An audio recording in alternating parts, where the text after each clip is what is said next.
पूरे 47 दिन बाद फिर से ये मौका आया है। सिर पर मायावती ने अपना हाथ फेरा तो आनंद से झूम उठे आकाश। ये तस्वीरें अपने आप में पूरी कहानी बयां कर रही हैं। अपने चिर परिचित अंदाज और लिबास में मायावती मीडिया के सामने बैठी थी। मायावती ने भतीजे आकाश को अपने करीब बुलाया।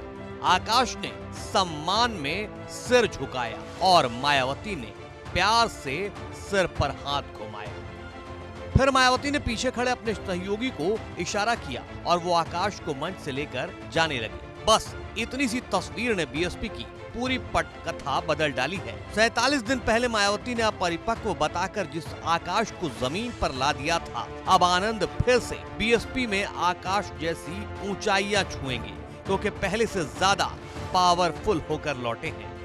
यानी बीएसपी नेता की माने तो मायावती के बाद बीएसपी में अब सबसे बड़ा कद आकाश आनंद का हो गया है। कहा जा रहा है कि इस बार आकाश को पूरे देश का जिम्मा दिया गया है। कहा यह भी जा रहा है कि जो काम अब तक मायावती देखती थी वो सारे का अब आकाश देखेंगे। यानी 47 दिन बाद वो एक बार फिर से पावरफुल हो गए हैं। 7 मई को मायावती ने आकाश को अपरिपक्व बताते हुए नेशनल कोऑर्डिनेटर पद से हटा दिया था। इसके साथ ही उनसे उत्तराधिकारी पद की जिम्मेदारी भी छीन ली थी। करीब 1.5 महीने बाद आकाश को फिर से सारी जिम्मेदारी मिल गई है, ज्यादा बढ़ी हुई ताकत के साथ।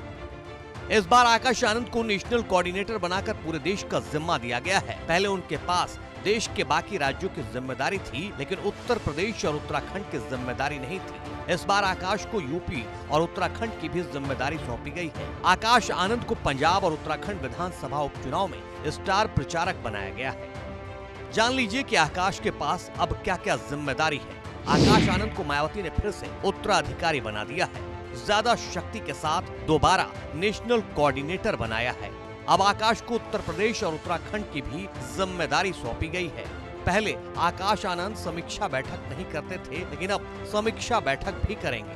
टिकट बंटवारे से लेकर प्रचार तक की सारी जिम्मेदारी आकाश के कंधों पर ही होगी।